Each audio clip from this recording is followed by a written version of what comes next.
Hi, welcome to What's on Our Mind. My name is Peter Snowart and today Terry McDougall. So what can we learn from Terry McDougall? She has worked for more than 30 years in a corporate environment in several marketing positions. And in 2017, she transformed to coach as she felt that she was no longer being happy in her job and she turned into a coach. It's 1 hour of golden nuggets for everybody who is looking to maybe change their life or even change their job or become an entrepreneur. Enjoy, Terry. Bye-bye. Welcome to What's on Your Mind with Peter Snowart. Every week, a guest talks about his or her story, and that story can inspire you to change your own. Here's Peter. Good afternoon, Terry. Hi, Peter. How are you? I'm doing fine. For you, it's afternoon. For me, it's evening. That's the way it works. So you are based in Chicago? Yep, that's right. Okay. Now, I've noticed that if I'm correct, Terry, that you... I'm going to start with the most basic question of all. What's on your mind at this moment? Oh my gosh, what's on my mind at this moment? Yep. You know, I actually just got off a coaching call and with one of my clients, and you know, I was very focused on understanding his situation and helping him, envision what that path forward would be. And as a coach, I encourage and brainstorm and cheerlead and try to hold people accountable for taking action. And I'm always hopeful that they're going to do it because they tend to have a lot of success when they do. But I'm still sort of like in that mindset coming off of that call. Okay. So now you're going to try to coach me. You think I'm one of your coaches? Now I try not to do that unless people want me to. Now, you were not a coach your whole life, eh? I mean, you worked in a marketing job and in a corporate environment, if I'm correct, eh? That's right. Yeah, I was in corporate marketing for 30 years, and for 21 of those years, I worked for two large, actually international banks. They're two of the largest banks here in America in marketing, and I probably had about 8 different jobs over the course of those 21 years. And then I made a transition in 2017 to become an executive and career coach. So I get to leverage a lot of that experience that I had in the corporate world, but I get to also serve people in a way that I'm very passionate about, which is helping them have more professional success with hopefully less stress. And be able to get in the flow more and be happier and not feel stuck or burnout, which, at times I felt that way. It is, 30 years in a corporate job and marketing. I mean, you get a fancy title, you get good wages. In Dutch, they call that a golden cage. It's like a safety net. Yes. Which is like something around your neck. Which it gives you also kind of an identity because you have the title, you have the security and then the money and the title and some kind of prestige. Yeah, so people working for you. Why in the hell did you leave that corporate world to become a coach? Yeah, well, you were describing so much. You definitely understand where I was coming from. I liked that. I went back to school and I got an MBA because it was my goal to be successful professionally. And, earlier in my career, my goal was to become a chief marketing officer. I never became the chief marketing officer for like the whole company, but I did lead marketing for several businesses. And I suppose as I got closer to what I thought my goal was, I realized that it didn't hold as much attraction for me. And I also think that I'm very interested in learning, and the last job that I had in corporate was not one that I wanted. I didn't apply for it. My boss came and said, I want you in this job. I tried to say no. I wasn't able to do that. So I spent a couple years doing something that wasn't a great fit for me. And I think that really made me take a step back and think about where do I get my satisfaction from in the corporate world, and or not in the corporate world, but in my career and in my life. And what I realized was that I always really enjoyed helping solve problems for other people. I really liked the coaching and mentoring as a leader. I spent a lot of time coaching and mentoring people on my staff, and even people that weren't on my staff would come and ask me to mentor them. I loved it. It was fun. And even in marketing, consulting with a lot of the stakeholders and understanding their problems and helping them come up with solutions was where my passion was. And so I ended up leaving my job because I didn't like it. And it was something I was thinking about for a long time. And I ended up leaving without another job. And I spent some time just trying to figure out what is it that I want to do next, and where, what do I think I'm good at, and what do I like to do?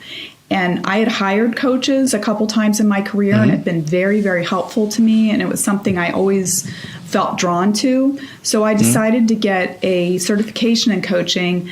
And honestly, initially not with the intention of doing it full time. I just thought, like, I've got the time and the space to study this. And I initially thought that I'd get another job and I would have better coaching skills. Maybe I'd have a couple private clients on the side. And maybe when I got closer to retirement, I would, this would be my off ramp to do something entrepreneurial. But as I was going through the coach training, there were a lot of people that were starting their own businesses. And, I just like to say, I think that entrepreneurial spirit became contagious. And, when I saw a lot of other people with the intention of starting their own businesses, I thought, why not? I think I like a challenge, and I'm a marketer. So I knew a lot of things that I would need to do to build the business. And, so it was sort of gradual, to tell you the truth. And I will tell you also that sometimes people will say, what do you wish that you knew at the beginning? What do you wish that somebody had told you? And I actually say, I am glad that I didn't know all the things that I was going to have to do, because I'm glad to be where I am. But it's been a journey. And there were times, I think that if I knew everything that I was going to have to learn and all of the ways I was going to have to stretch and challenge myself, that I probably would have been too intimidated or scared to start the journey. But is that the same with having a baby? You have children, eh? Yes. My almost 4-year son is sleeping in the room next to us. Yeah. And if you would logically, rationally know everything what the deal is about babies and children, I don't know.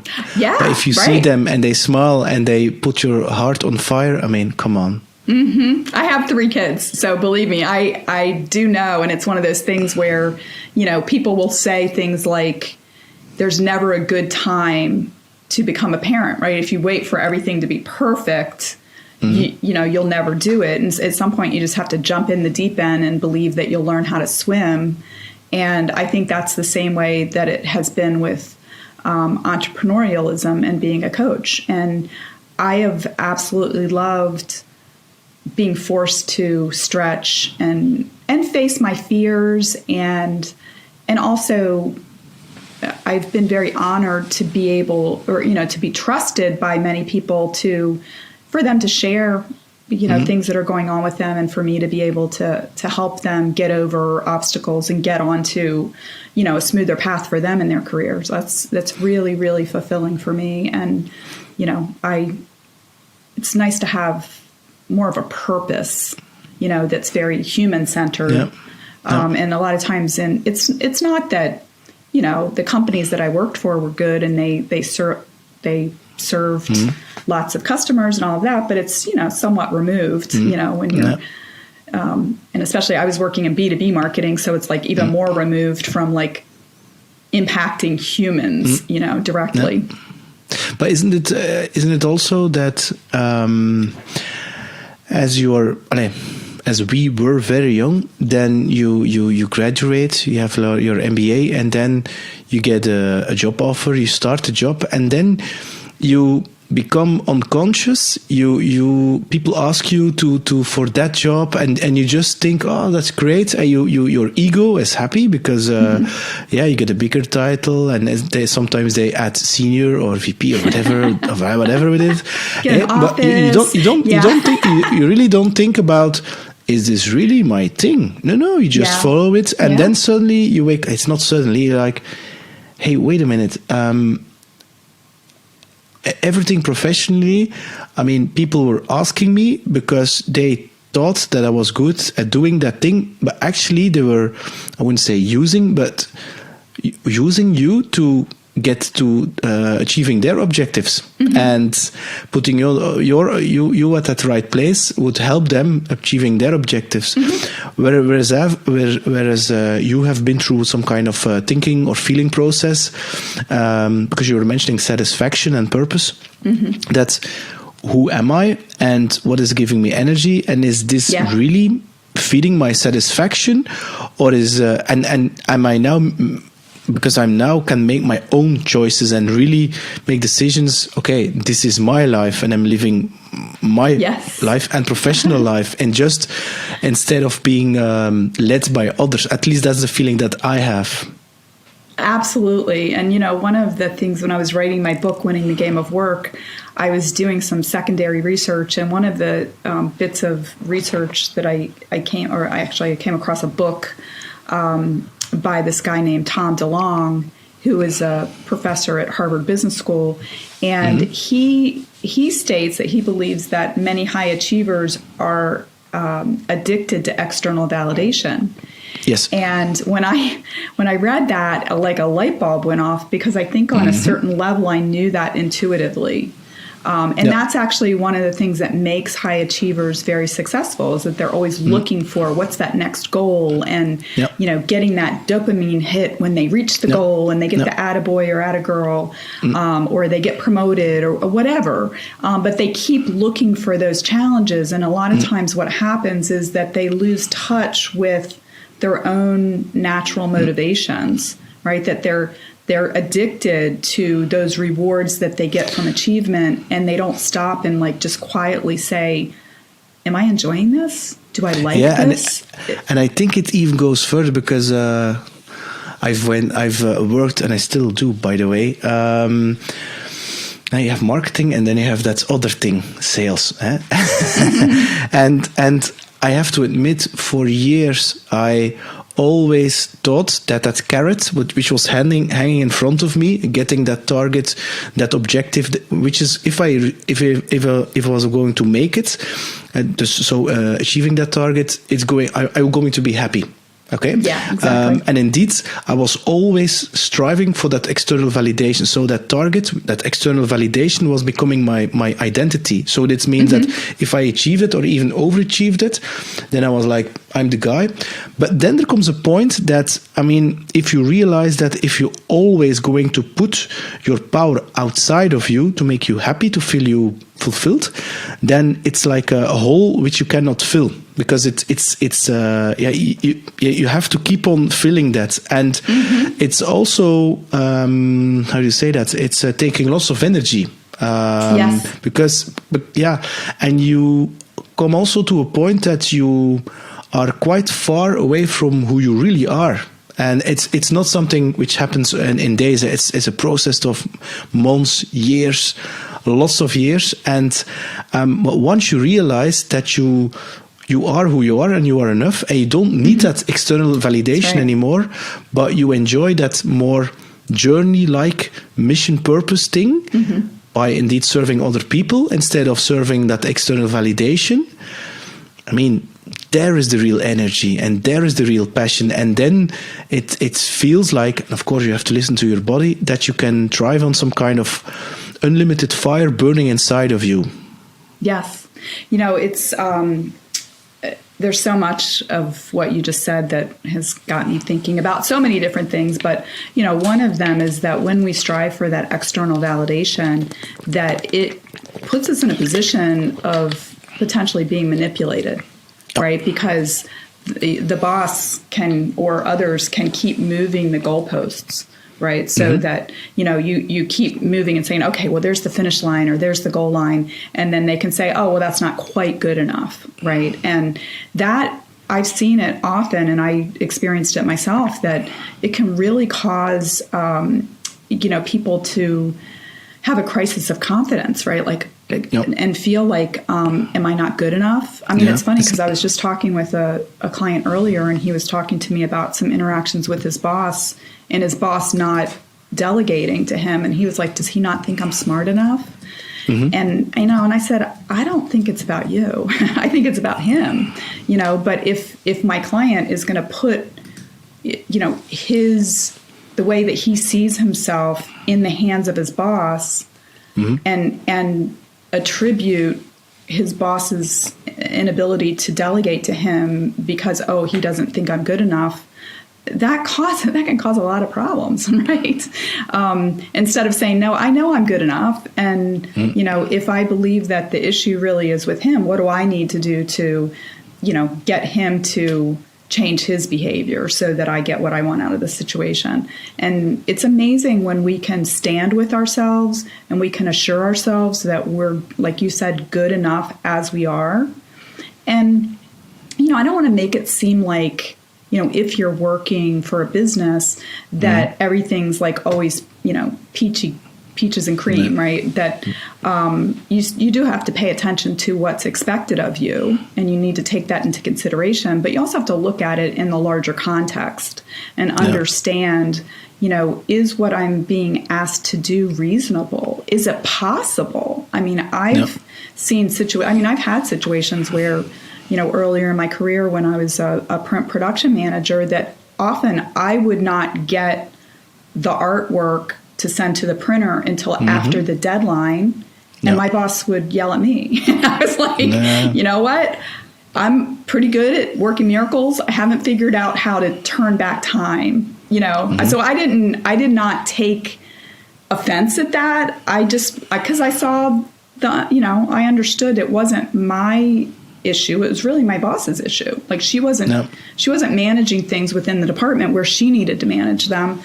But it can be very easy for people to start like doubting themselves if they put that power in the hands of others who aren't, who don't have integrity. And that's why I think we, and it's changing already, is that we need some kind of new leadership instead of managing people as resources and assets. That for me, our team, it's not about me. I even threw away my title. Of course, I still have it, and I will use it if necessary within customers, but internally not. And my personal goal is to use personal growth principles and to make the best version of themselves. So working on external validation, which is a hot topic, people pleasing. Learn to say no, setting boundaries, limiting beliefs. And the thing is, by doing that, instead of just pushing them, I mean, these people become some kind of entrepreneurs within your organization. And I don't have to manage anything. They will come to me whenever they need me, and that I just flip the whole organizations on its head. And these people, they overachieve all the time, and they're very happy because they feel grown. And personally, for me, I mean, it's great to have achieving targets, but the real power is that I don't care so much. Because when I see these people grow, because they're young people in their 20s.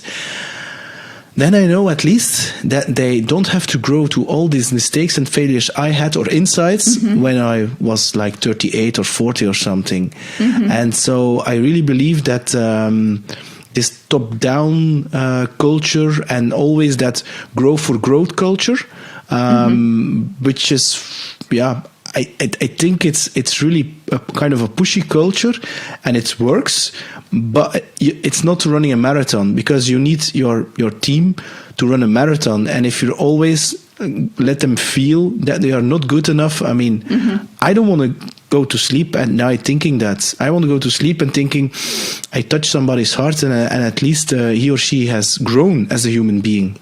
Yeah, I mean, I think that what you were talking about there with, many organizations, they have sort of a coercive style of, I don't even want to call it leadership, right? It's not really leadership whenever you're coercing, when you're putting a lot of pressure on people and maybe managing through fear or judgment, criticism, that kind of thing, that's not sustainable long term, because people are not going to bring their best, because they're putting, you've talked a lot about energy, and I really think a lot about energy. And when people are using their energy to protect themselves, when they're feeling fearful, when they feel like they have to be hypervigilant to make sure that they're not going to be criticized, or they're fearful of something, that's energy that is diverted away from focusing on the goal.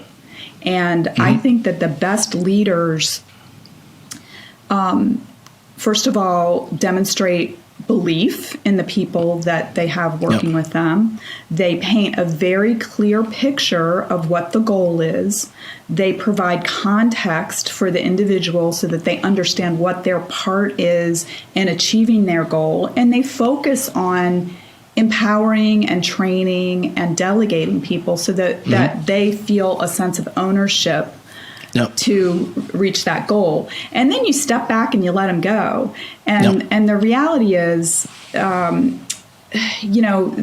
you're going to get a lot more out of people if they feel free to do it the way that makes sense to them, right? And, if you've been very clear with the expectations, and then you give them room to make those decisions and judgments within the guardrails that you've set, so that they know the territory that they own, and they can just, they can do what they need to do within that territory. A lot of times I see that, I think that some leaders have a hard time letting go. And, maybe there's a real attachment to the doing part of their job. And they feel like, well, if I'm not doing, and then what am I? Right? Because leading, if you do leading well, it looks really easy, but it's not easy. Right? But, and I certainly had that, fear sometimes, where I was like, okay, I've developed these really great people and they're doing great work. And what am I doing? Right? But I'm watching, and I'm shepherding, and I'm empowering, right? But those are soft skills, right? And sometimes you don't really have a lot to prove personally to say, like, oh, look what I did. It's more of a team thing, like, oh, my team did this. And so. And I mean, you studied, you have an MBA, but I mean, I have a master in economics, but the thing is that soft skills, that wasn't something that I learned in school, especially not these insights, because, I mean, getting those objectives, you need a lot of hard skills. But when I discovered that soft skills are like water, which can break the rock, which are the hard skills, and you need both of them, I mean, you need both of them, and they need to be balanced. I mean, did you learn about soft skills in your MBA? There's probably one class that I remember, and it was relatively a soft skills class. It was organizational behavior. And the one thing that I remember that I continue to talk to people about, even like I talked to somebody about this yesterday, that about using, and I know you were saying like, okay, people, resources, but I still, people are resources within a business, and they're human, but businesses invest in them and they need them to deliver. And I say especially to leaders, they have to do their highest value work, right? And often, people, when they rise within organizations, that they hold on to, they try to do their old job, even if they've gotten they've been promoted to another level. And it's really important to always be focused on what's your highest value work. And the example that this professor gave that has stuck with me all these years is, he said, you could have a company where the fastest typist in the company is the CEO. But that does not mean that you're going to have the CEO do all the typing, right? It's about saying, okay, well, who's the person that can type at a reasonable speed who can't do more high value work, right? And often, you see with high achieving, smart, capable people that they're multi-talented and they can do a lot of different things. And sometimes they try to do all of them and actually don't make as much of an impact as they could if they stepped back and said, I need to prioritize, right? If this is our goal, what's the part of this that only I can do? No. Okay. And then what do I need to get off my plate? What do I need to delegate in order for me to focus on this highest value work?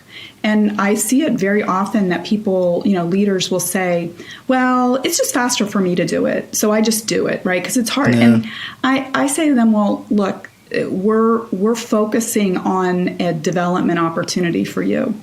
Like, it's understandable that, maybe if you've done this for a long time or it's just come naturally to you, that it's hard for you to step back and figure out how to teach it to someone else. But this is what you need to do as a leader if you want to keep moving up. Because if you're going to be weighed down by responsibilities that were yours, 1 or 2 jobs ago, you're not going to free yourself to do the higher level work, to be more innovative, to look for opportunities, to negotiate, to, re-engineer process, whatever. The things that people that have that higher level view of the business can do and have the ability to do. No. Now, you've been working for 30 years in corporate environment. I mean, do you wish that you would maybe after 10 years started your own business? No, I don't think so, because I liked what I was doing and I was learning all the way, all along. And the last job that I had, I was there for 12 years, and the first job that I had was leading marketing for the investment bank at this bank. And that was like a PhD in learning how to influence, because, being in marketing and having to interact with all of these very smart, hard charging, pull no punches investment bankers, I had to get really nimble and smart about how do I influence these people that have more power in the organization than I do. Because if I wasn't nimble, I would have gotten knocked out, because these guys, and it mostly was men in the investment banking roles, and it was mostly women in the marketing department that I led. And so there was an interesting dynamic there in terms of like communication styles and that kind of thing, but also power within the organization. People that are bringing in millions of dollars of revenue have more power than people that are developing the advertising campaigns and spending money. But I had to really, be effective from a marketing standpoint, but I also had to be very thoughtful and observant of how me and my team were being perceived within the organization. Because sometimes there are misperceptions that can cause a lot of headaches, right? That somebody's complaining because they don't understand something or because they feel like they're not being listened to or engaged with. And it can really cause, like they go to your boss and then that goes to your boss's boss. And the next thing you know, you're having to like quell this drama. So, I just kind of learned to step back, see the whole playing field. I would say to my team, like, play a good game of offense, do your job, but play a good game of defense too. Like, look around you and understand the situation that you're in and look for those potential risks or issues and deal with them early, right? If somebody's complaining, you may want to avoid them, but don't do it. Right? Because those are the situations, you need to step in and engage and understand and build those relationships and not, it can be very tempting to avoid people that are complaining, but it will come back to you in your face. It will.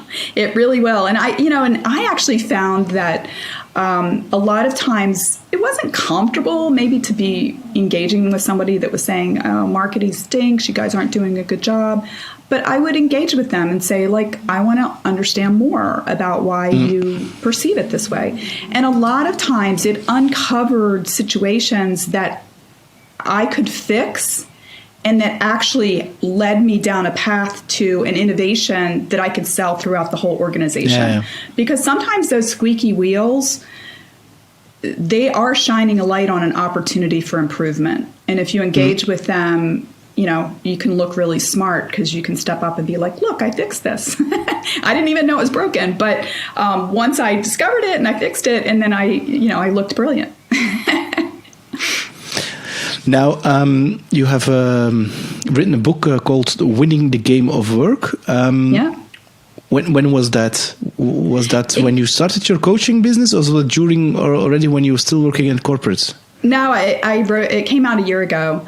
Okay. So the story of the book is that when I first left my job, I mentioned I hadn't been happy for a while, and so I was really thinking back over just the dynamics and a lot of lessons that I learned. And I started blogging, and I blogged for a couple of years. Like every other week, I came out with a new blog. And somewhere along the line, somebody pointed out that I probably had enough words in my blog for a book. And so that was really what planted the seed of like, oh, okay, yeah, maybe I could write a book. And then around the same time, a friend of mine was going through a book writing program that was started by a professor at Georgetown University. And so I decided to join up with that book writing program, and I brought my blogs in as sort of like just the seeds of the book. And then I ended up writing a lot more. But, it was all about lessons that I learned. And part of the reason why I called the book Winning the Game of Work is because I think a lot of people, walk into the corporate environment thinking that, well, I'll just operate at work the same way that I did in school. And if I was successful at school, I just do the same thing at work and I'll be successful. And, there's a lot of people that are very disappointed and don't move up, I guess in accordance with their talents and their intelligence, right? Because literally they're playing a game and they don't realize it, or they're playing that game by the wrong rules. Yep. And I've seen it a lot that for high achievers, their first instinct, if they hit a wall, is to try to go faster, do more, just go with more force. And what I think works a lot better is to step back and look at the bigger picture, see the whole game board or playing field and understand like where you are within it and what the other players are like, because if you understand what the other players are like, and then you're going to be able to influence them more effectively. But, a lot of people just don't do that. I have a client that I'm working with right now, and, when she would talk to me, she's very, very earnest, very smart, very well educated. But the way that she was playing the game of work was I compared it to her playing American football without any pads. That she would just run out onto the field and run in front of like a 300-pound linebacker and get smashed to the ground. She wasn't playing a good game of defense, like when I was saying earlier. She was just like, "Hey, I'm gonna do my best, and everybody's gonna appreciate it." And she wasn't understanding the environment in which she was operating, and she was wasting a lot of her energy on things that weren't appreciated. And it was actually hurting her reputation within the organization as well. It wasn't about her not being smart enough. It was about her not understanding the game that she was playing. Yeah, and especially also that people sometimes, like you say, I'm doing my best, and I hope that people will see or recognize that. But also the fact that sometimes in certain situations, you can go outside of your job role and with good intentions and initiatives. But if you don't do that the right way, it's going to fire back in a very bad way. And there you are then with your good intentions, lots of good energy, doing your best, and then you're shot really cold. Are there a lot of your coachees which are working right now in corporates? Is that your target group as coach? Yeah, that's the majority of people that I'm working with. They're in a corporate role and they want to be more effective in the role. Sometimes their company may sponsor them to get coaching, and it's usually because they're already a high potential, and the company wants to develop them. But I also have people that will hire me themselves, and a lot of times it's like they feel stuck, that maybe they want to move up. Could be that they're having some specific issues, like maybe they're not, their boss has expectations for them and they're having a hard time understanding them and fulfilling. And go ahead. Do you see in terms of age? I mean, are there also quite young people there starting their careers? Part of your customers? I have a client right now that's 28, but I typically work with people that are, at least 10 or 15 years into their career, and then up into, so probably 30s, 40s, 50s is typically the sweet spot for me. I have worked with some younger people, but, I having worked in the corporate world for 30 years, I'm usually working with them on more complex situations, like the learning how to influence within organizations, influence without authority, more meaty things rather than just sort of the basics of, how you advance early in your career. Because a lot of times early in your career, it's good enough to show up and do a good job, because the roles are usually like pretty straightforward, and maybe you're going to stay in that role for a couple years, and there is a logical next step to move from coordinator to manager, or coordinator to senior coordinator, or whatever. But it's when you get up a little into a management role or a more highly skilled individual contributor, where maybe the dynamics within the organization are not easy to read, and it's important for you to understand that in order to be perceived positively and to be able to do your job. That's what I like to do, and that's where I think that I add the most value for people. Great. Do you see a difference in the challenges that maybe people from 50 plus compared to people who are working corporates 30 plus? Is there a difference in their challenges that they have, that they come to you? Well, a lot of times with, I didn't mention this, but I also work with, I work with people who are in role and want to be more effective. I also work with people that are in job search, or who are sort of at a crossroads in their career, where maybe they've kind of gotten to a point and they're like, I don't know if I want to keep doing what I've been doing. Like maybe I've outgrown my role or something like that. One of the things that I see with people that are, maybe mid 40s and up is that, a lot of companies start to lay off older people. And that can be really hard. It can be obviously really hard. And I think from a business standpoint, the reason why companies do that is that they're not making a huge distinction between, okay, I'm paying this 50-year-old a premium, and they have more experience, but, I can pay a 35-year-old less, and the differential between, the value that's brought is, it could be a lot, but a lot of companies are like, I've got a body in that seat and I can pay them, a third less or half as much as what I was paying that more experienced person. And that can be very difficult for, older employees, right? Because a lot of times people do, their identity is defined by what they do for a living. And it's really, really difficult when all of a sudden they feel like they're not wanted or needed anymore. And that's, that can be really hard. It can be really hard. I'm myself 46 since a week. And what I notice is that a lot of people that I meet, the end of 30s, beginning of 40s, I wouldn't say they are stuck in a rut, but I feel that they gave up learning, that they are growing, that they think, well, I went to school, I do my job, I'm good at it or great at it, and I'm doing the same circus trick over and over and over and over again. But the world is changing at a pace which is exponentially or dramatically, and then suddenly, who moved my cheese? And and the thing is that for me, I like to change challenges, jobs, whatever. Yeah, me too. 5 to 6 years, something like that, in order to keep reinventing myself, because I think that's the only way to always look with a kind of beginner's eyes to the situation, and then the age doesn't matter anymore, because they feel that you're not stuck in a rut, and you're not you are flexible.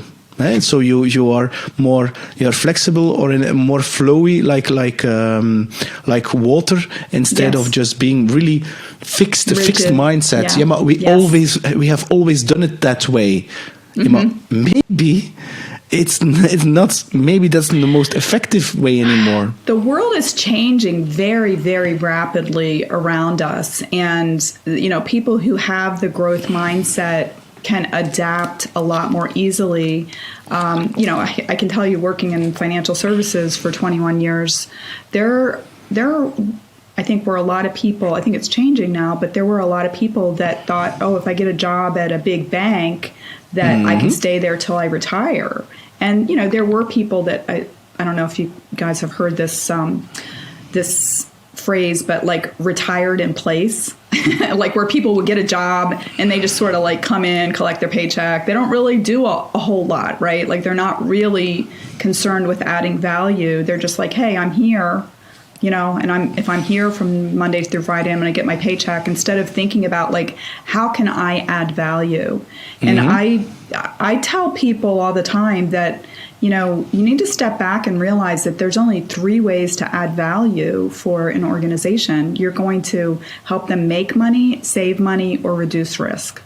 Yeah. If you're working for a business, those are the 3 ways to add value. Indeed. And obviously not everybody is in compliance or in sales, but if you can think more broadly about what you do for a living, and you can start to like tie it back to, okay, well, I'm part of the process that helps make money, or I'm part of the process that helps save money, that can open up your mind to think about, how can I add more value?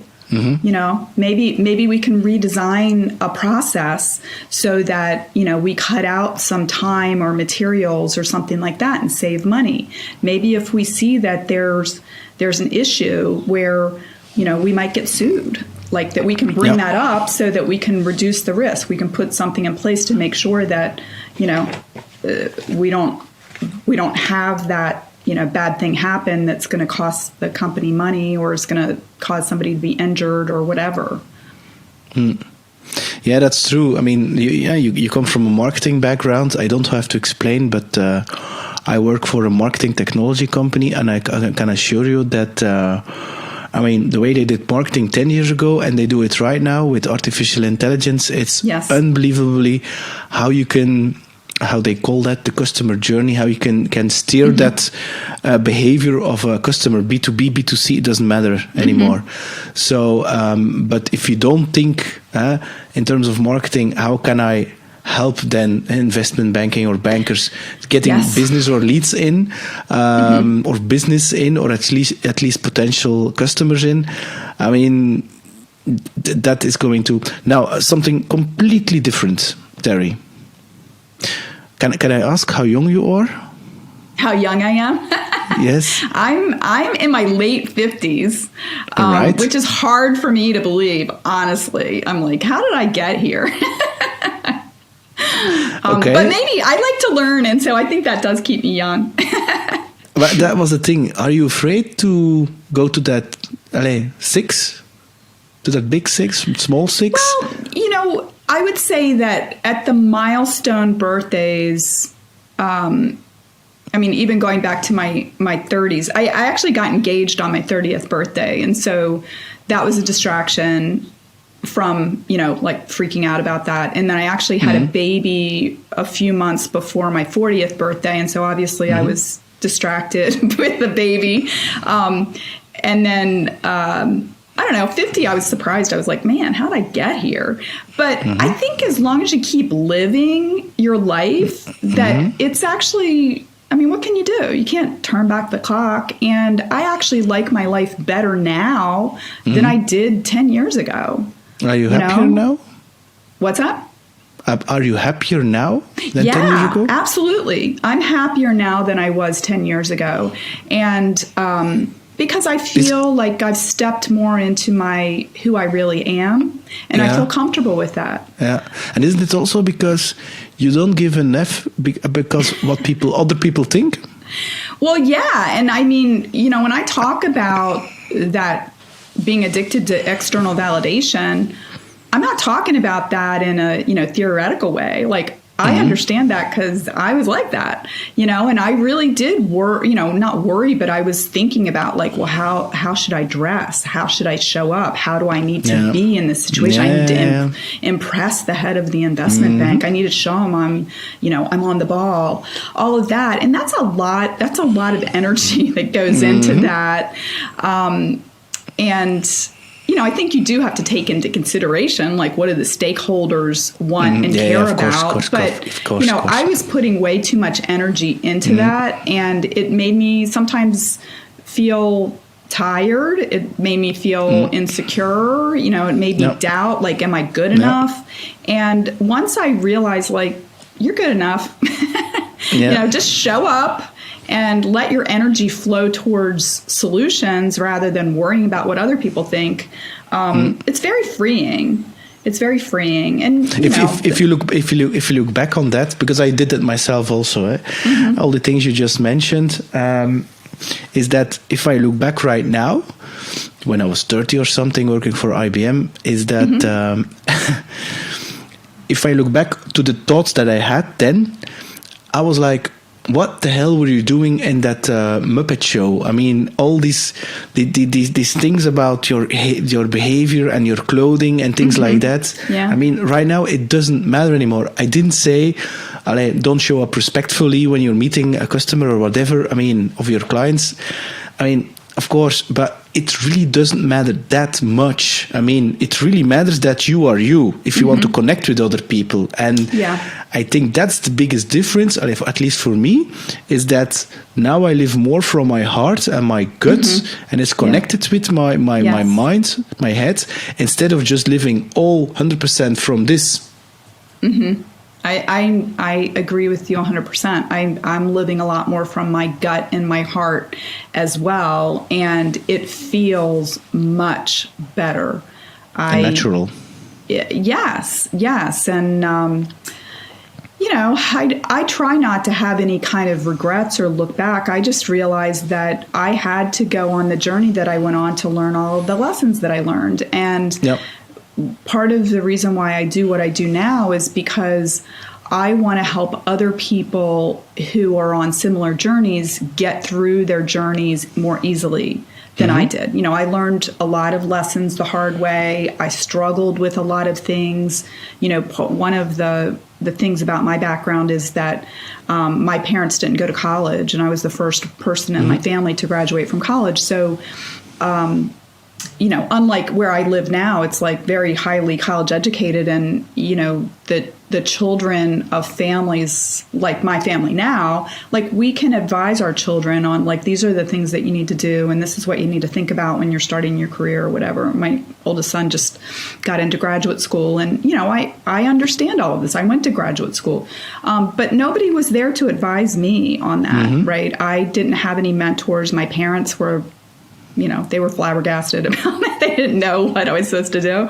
So I had to figure it out for myself. And I think sometimes when you have to figure out for yourself that, you know, maybe you're a little bit more cautious. Maybe you're going to go by the, you know, the standard playbook more because you're going to be, you know, like, there was no safety net there to catch me or point me in the right direction. So, you know, I just did what I thought you were supposed to do. And I learned. And you mentioned your children. You have a son. You have 3 children. I have 2 boys and a girl. Okay. Let's take the boy. Let's take the middle boy. Okay. He's the most interesting one. Cameron. Okay.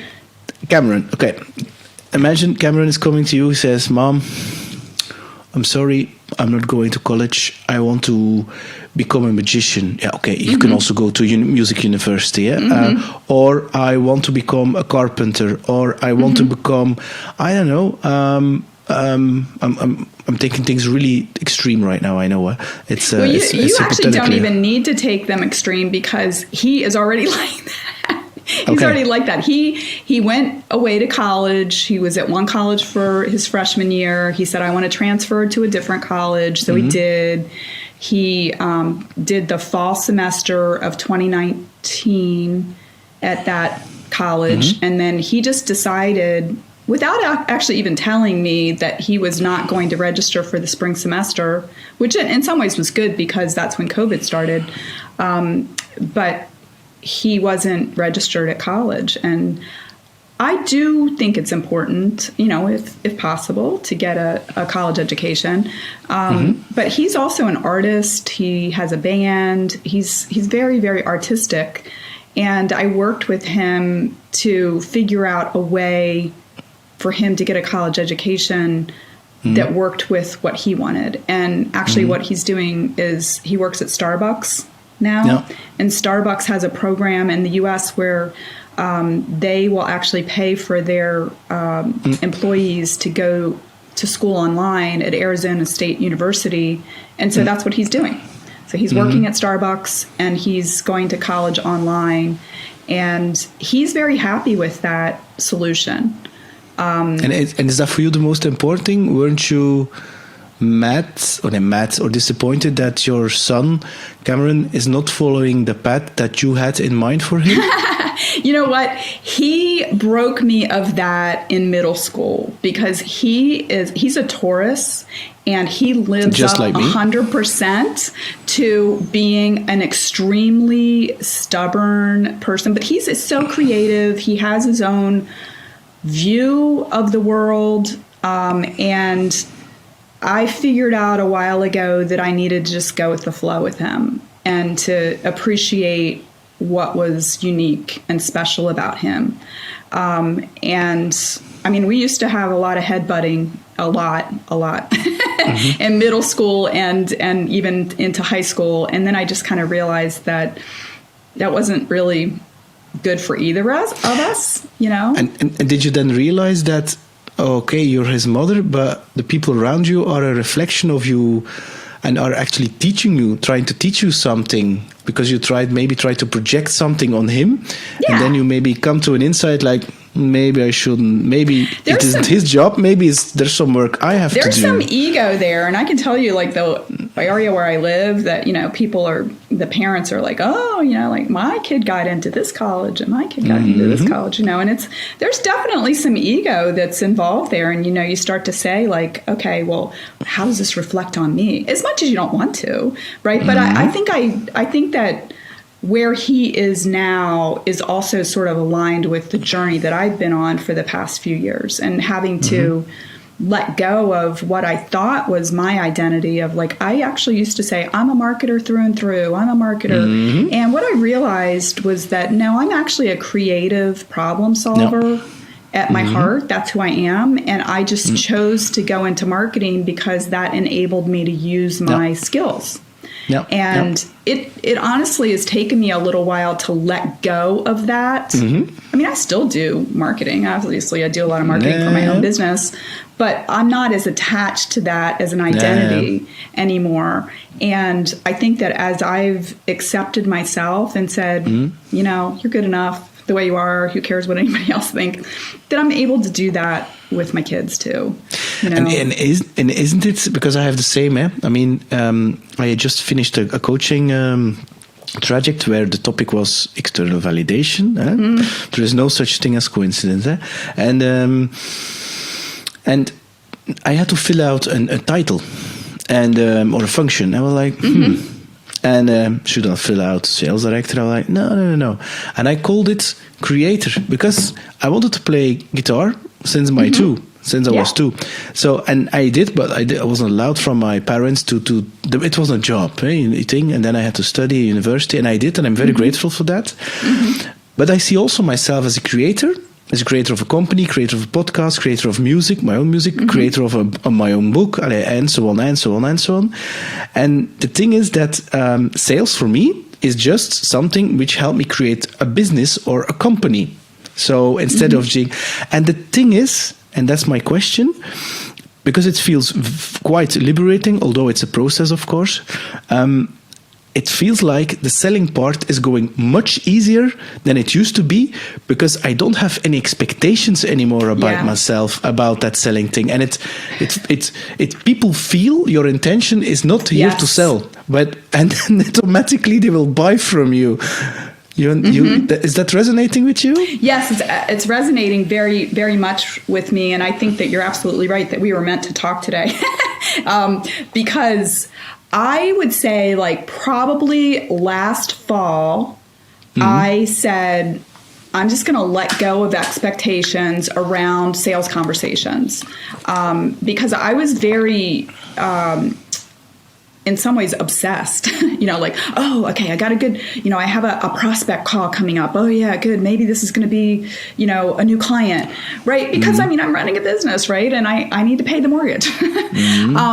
But what I also found was that business came to me without me having to do anything, right? Somebody would call and say, hey, I sat next to somebody at a lunch today, and I told her that you're my coach and she's going to call you.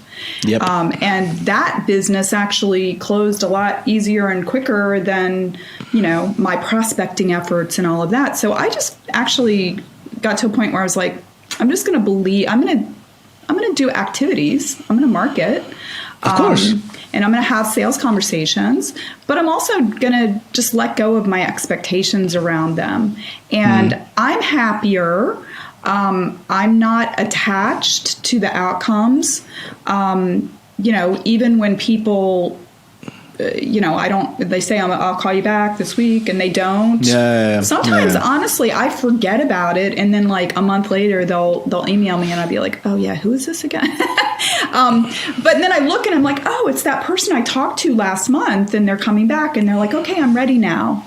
And I'm like, okay, good. And I'm just glad that I didn't waste my energy worrying about, like, are they going to do business? Because if they're not ready, I can't force that, and I don't want to. No. And because, the investment that they will make, that they will pay you, is going to cost you more, because they will not be happy. They're going to, you're in marketing, so when something happens negative about you, they will tell it 30 times to their friends, whatever, co-workers, because when they're happy, they're going to only tell 9 times or something. And I have the same with me. So I see it as planting seeds. So everybody that I meet, my intention is I want to serve. And of course, you have to make sure that you're talking to people in some kind of target group. But you're planting seeds, and some of these seeds become nothing. Some of them become a flower, and some of them become a tree right away, and they're ready. And the others, let just do the sun and the rain do its thing, because if you plant seeds, in the next day you're not going to the ground and digging up the seed to see if it has already grown, because it doesn't work like that. No, so I've got a couple of clients that I'm working with right now that, one was somebody that I talked to more than a year ago, and she said, okay, send me the contract. She never executed it. I didn't hear it from her, and I was like, okay, whatever, she's not ready. She came back to me a year later and signed on. And then I have somebody I'm working with right now who 2 years ago, his wife reached out to me. She was in sort of a bad situation at work. She actually decided to quit her job rather than get a coach to help her deal with what was going on. And she referred her husband to me, and I'm working with him right now, 2 years later.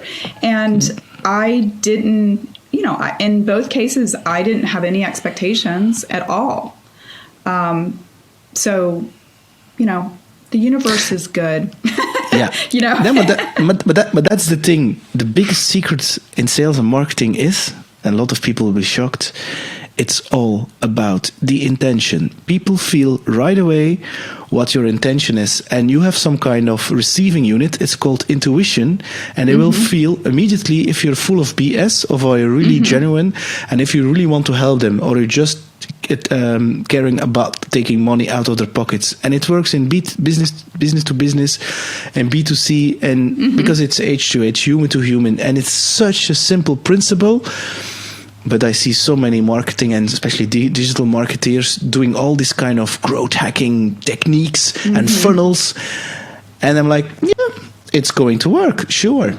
But is it going to work exponentially for you? And are you attracting the right vibe and the right tribe for you? So, and it's a really pushy method because I prefer the other way. The method you're referring to is more the pull method, that people will come to you, and yeah, it works for me. I didn't invent it. I got it from a marketing specialist. What's his name? You know him, Jay Abraham. Well, okay. You want to hear something very interesting about? Of course. My first job out of business school was working for this. This is like pre-internet. This is the 90s. Working for this company called United Communications Group, and we had a newsletter that was Jay Abraham's newsletter, and so we would. My boss was the publisher, and we would talk to him on a weekly basis about what was going to go in his newsletter. And I went out to California and went to one of his conferences. So, yes, he's been around for a long, long time. He understands sales and marketing and influence so well. He's definitely a guru and is very wise. So funny. Yeah, it's called the strategy of preeminence, and it's really that simple. And in Europe and Belgium, Jay Abraham is not known at all. Not known at all. So he's quite unknown. But he's I've been learned around him through for a very long time. Yeah, I know. And I believe he has 7 kids, eh? I don't know. I haven't kept up with it. Yeah. He has 7 children. Because I think 2 or 3 years ago, they made some kind of documentary about him. And he also admitted the ego thing and every trap you can have. Sure. And it's always the same. So now, I see we're already talking for an hour. What would Terry of the late 50s, I would call it 50 plus, tell the Terry when she was 16 or 18? So you will go to in a DeLorean, Back to the Future, Martin McFly, and you would meet the Terry when she was 16 or 18. What would you give her in terms of advice? I know these are all the lessons you've learned, and it's a gift. I know. But theoretically, what I would say is relax and be yourself. You're good enough. Trust yourself. And don't worry. Cool. And what would you tell the Terry within 10 years? What would I would say, or you mean like, what would I tell her then, or what would she come back and tell me? Yeah. No. Who is the Terry within 10 years? I'm going to rephrase my question. It's somebody who is in the flow, just trusting herself, not worrying, knowing that she is okay no matter what. And I think I really had to go pretty far into the gray area because, I really believed for so long that, quote unquote success with a capital S came from working at a big company and getting a big paycheck and bonuses and stock options and traveling and all of those perks. That's what I thought, success was. And now, that came with a lot of worry and hypervigilance, like, oh, am I good enough? Am I doing the right things? And what is success right now for you? Success right now for me is being in the moment, envisioning the things that I want, taking action towards those things, and believing that I'm going to be given the opportunities to make these things happen. And the more that I kind of do a trust fall into that, the more that I find that it's true. And even, it's pretty uncanny how aligned this conversation is. Like, so much at the beginning, I thought, gosh, like when you were talking about the energy and all of that, like that's kind of the core of the type of coaching that I do, is like reduce the stuff that sucks the energy out of you, so you have it, so you can access it to do the things that, where there's connection and there's intuition and there's excitement and, just being connected with the larger universe. Like, we're all connected and we're surrounded by opportunity. We are energy. We are energy. Absolutely. We are surrounded. And, it's just a matter of connecting dots, right? And we can do that through the molecules that are connecting us. Yeah. And the thing is, Terry, there is no such a thing as coincidence. You're now in Chicago. I'm in Belgium. And it's a safe place, Belgium. But the thing is that although we are like thousands kilometers or miles away from each other, the energy right now, which you can feel is like the same when we're sitting, for instance, in your living room and drinking something. It's that same energy. It doesn't require any time nor space or travel. No, it doesn't. It doesn't. There's, I think that the highest level of energy is just like this level where we know things without knowing how we know. And when I'm talking to my clients about this, we all of us can access that, right? Maybe not all the time, but I had examples where this would happen, and I started to really trust it. Also, when I worked in the corporate world, sometimes a piece of information or something would come across my desk, and there would just be something that would say to me, "This is important. Keep this." And literally sometimes within the hour, somebody would call and say, "Do you know of somebody that does X?" Or like really weird things, right? Not common. And I'd be like, okay. But it got to a point where I started to trust that. I trusted that intuition. Or if you've ever had that synchronicities, they call it. Yeah. Synchronicity. Yeah. Einstein called it like that. Amazing. One of the other things I think is really cool is if you've ever, maybe been in contact with someone, you've emailed them and they're like, oh, we're both going to be at the same conference. You don't even know what they look like. You walk in and you look around and something just tells you it's that person. And you go up to them and say, hey, are you Peter? And they say, yes. Are you Terry? Right? And you just knew. There was a part of you that just knew that was, and I'm amazed at that. I think there is like another level of awareness that we actually can access. Right. I think it's actually our natural state. I think it's the same state that children up till 7 are living all of the time, and then it closes. And I see it in my son. He's not aware. Okay, he says I want that, and so on, and that ego is starting to manifest, but he's also very playful. When they're in an argument with somebody else, they're not going to sit in that argument and be stubborn for like 20 years not talking to each other, what some adults do. And whereas children, they argue, and then 2 minutes later the sun is shining again. Exactly. And they don't are in that reactive state of emotions. So that's and I really believe, because you mentioned also 2 times or 3 times the word flow, and the thing of Mihaly Csikszentmihalyi. You know that positive psychologist. He not invented Mihaly Csikszentmihalyi. Oh no! That's a positive psychologist in the 50s. And he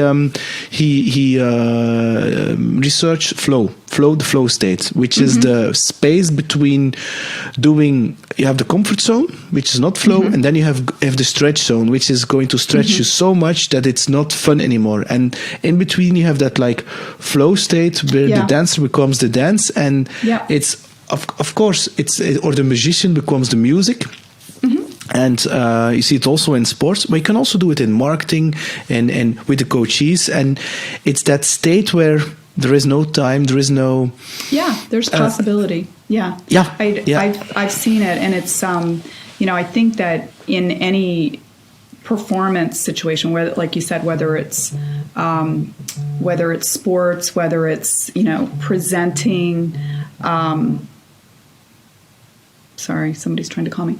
That if we can kind of stay in that flow state, that what we need comes to us. We have access. And sometimes we have access to stuff that we don't even know how we have access to it.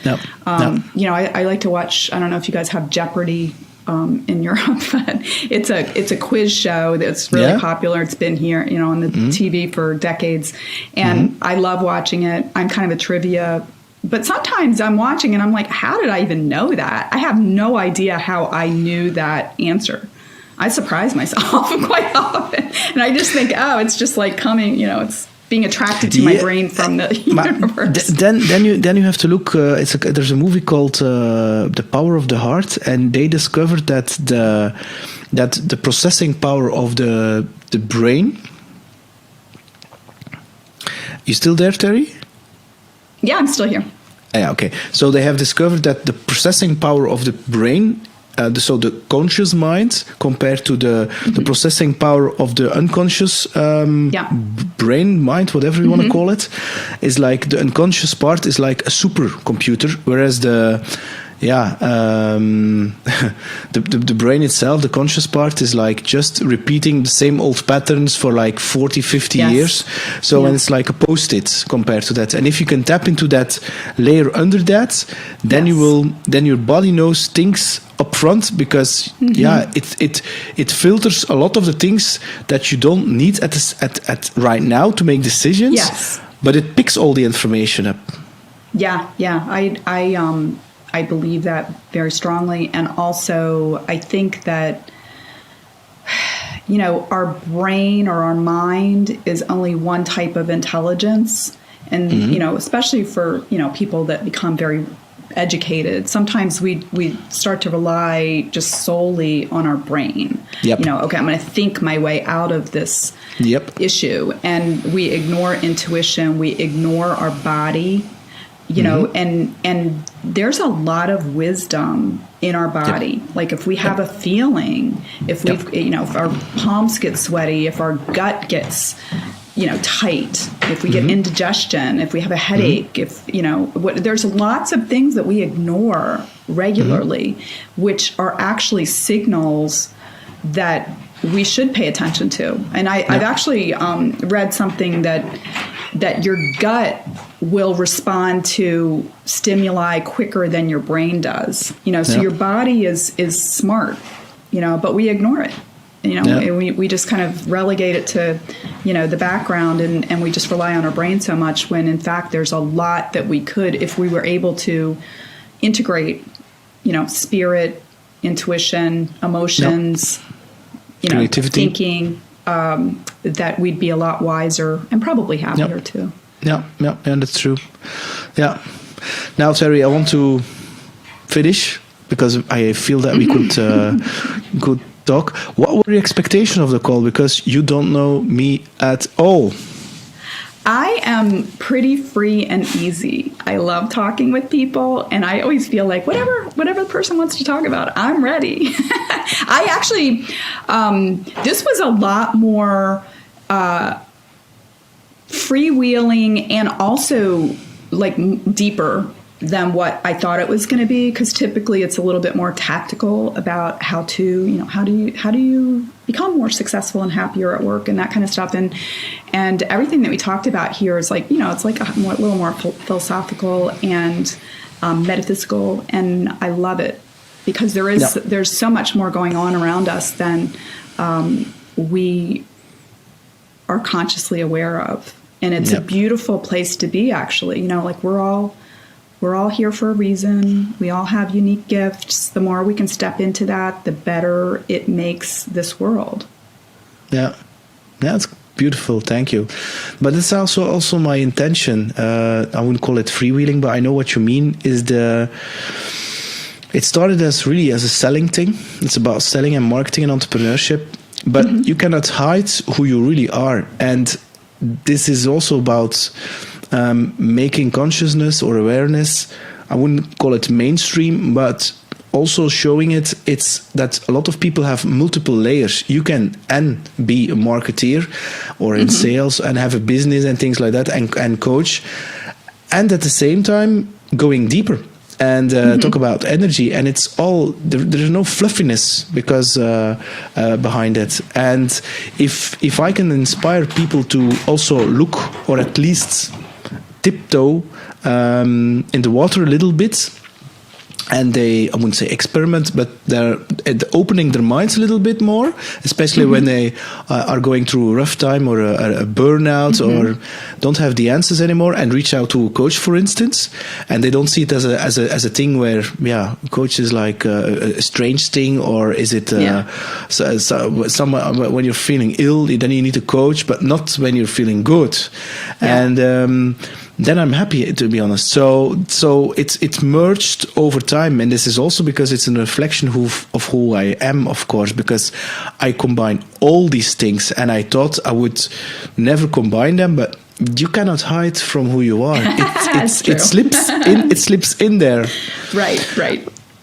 So I want to thank you, Terry, and I